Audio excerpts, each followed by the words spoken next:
Bonjour à tous. Je reviens vers vous avec cette vidéo pour réexpliquer le problème numéro 1 de la page 86. Comme j'avais dit dans ma précédente vidéo, il s'agissait donc d'une nouvelle situation de partage, donc de division. On parle bien de partage et de division. Jusqu'à maintenant, nous avions vu les divisions où l'on avait la part de chacun, c'était le quotient, et le reste. S'il y avait un reste à la division, on conservait le reste et on notait qu'on avait un quotient, donc la part de chacun d'un côté et le reste de l'autre. Alors que dans cette nouvelle situation, nous parlons de partager encore le reste, car c'est possible. Je vous rappelle qu'il s'agit ici de partager le contenu de 7 verres de jus d'orange sur 3 personnes, 3 enfants.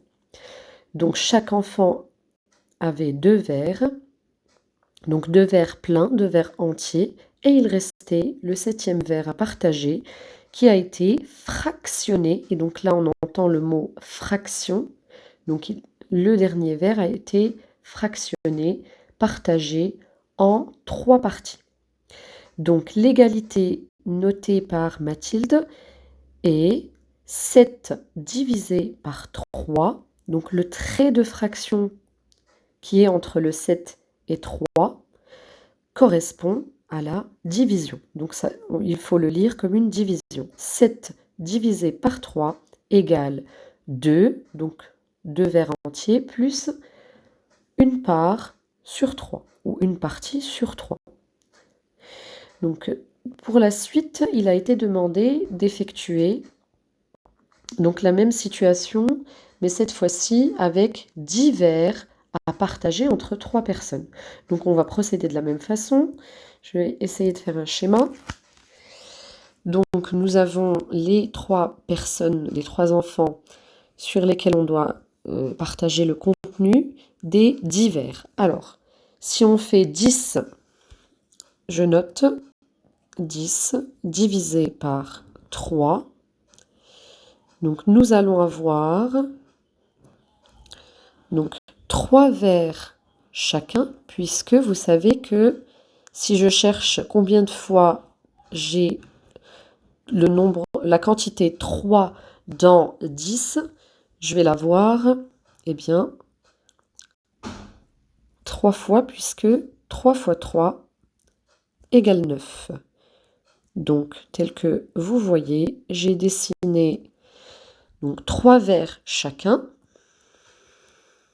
3 verres pleins chacun, et il me restera donc, normalement, si vous avez bien compris, il me reste un verre.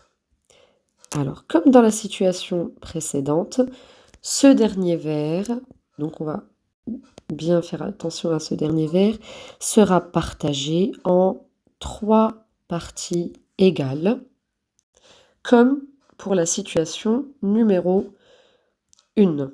Donc, je note pour chaque partie A, B et C qui vont correspondre à la part de chacun des enfants, l'enfant A, l'enfant B et l'enfant C. Et je note 3 plus, donc, si je considère la part que doit avoir l'enfant A, donc il va avoir 3 verres entiers plus une part de verre sur 3. Donc, ça revient à écrire 10 divisé par 3 égale 3 verres entiers plus une part de verre sur 3. C'est la part de chaque enfant.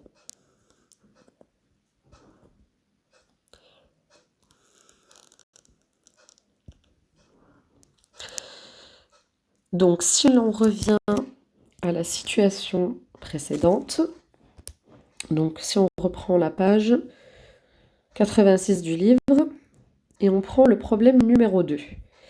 Donc, dans ce problème, on a 12 barres de chocolat qui doivent être partagées entre 10 enfants.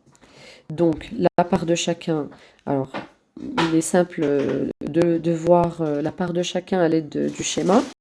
Donc, vous pouvez voir qu'on va partager de sorte à ce que chaque personne ait une barre de chocolat, donc une barre entière, et il nous restera les 2 barres qu'on peut voir à droite. Alors, le choix de Mathieu était de fractionner chaque barre restante en 10 morceaux, 10 petits morceaux qui sont égaux, donc de taille égale.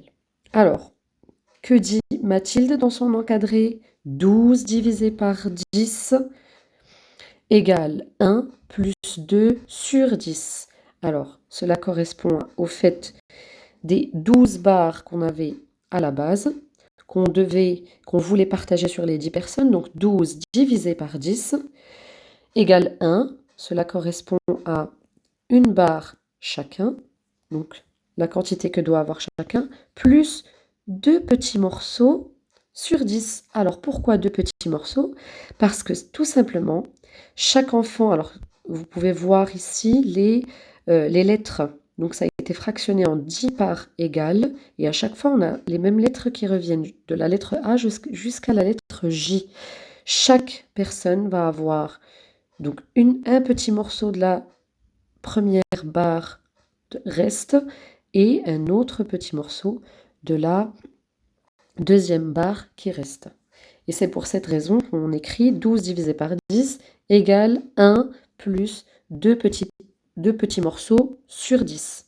2 morceaux sur 10, simplement parce que 2 morceaux sur 10 correspondent au fait que chacune des barres reste a été fractionnée en 10 parts. Donc, dans la suite, on nous demande et s'il fallait partager 24 barres de chocolat entre 10 enfants. Alors, 24 barres de chocolat, tout simplement, on a déjà 20, donc, et on a 10 enfants. Dans 24, on a 20 et 4.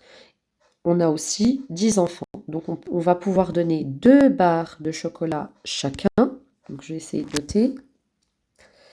Donc, si on note 24 divisé par 10, on va avoir 2 barres de chocolat chacun, donc 2 barres entières, plus il nous restera 4 barres qu'on va pouvoir également fractionner en 10 petits morceaux.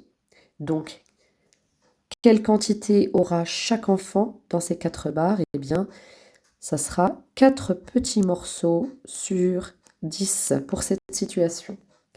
Et la dernière question de la page, et s'il fallait partager 123 barres de chocolat entre 10 enfants? Alors, on vous demandait d'écrire l'égalité, 123 barres de chocolat entre 10 enfants. Alors, on cherche le nombre de dizaines tout simplement, puisque nous devons partager 123 sur 10, donc 123 divisé par 10. Alors le nombre de dizaines, je vous rappelle qu'on l'obtenait en cachant le chiffre des unités. Donc on a 12 dizaines, 12, donc 12 barres entières, puisque on va pouvoir avoir 12 barres entières de chocolat, puisqu'on en a 123 au total.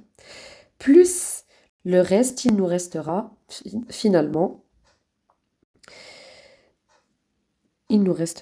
3 barres sur... Alors, il nous restera 3 barres et chaque enfant aura 3 petits morceaux sur 10, puisque les 3 barres restantes seront aussi fractionnées, divisées par 10. Donc 3 petits morceaux sur 10. Je vous remercie pour l'écoute et l'attention.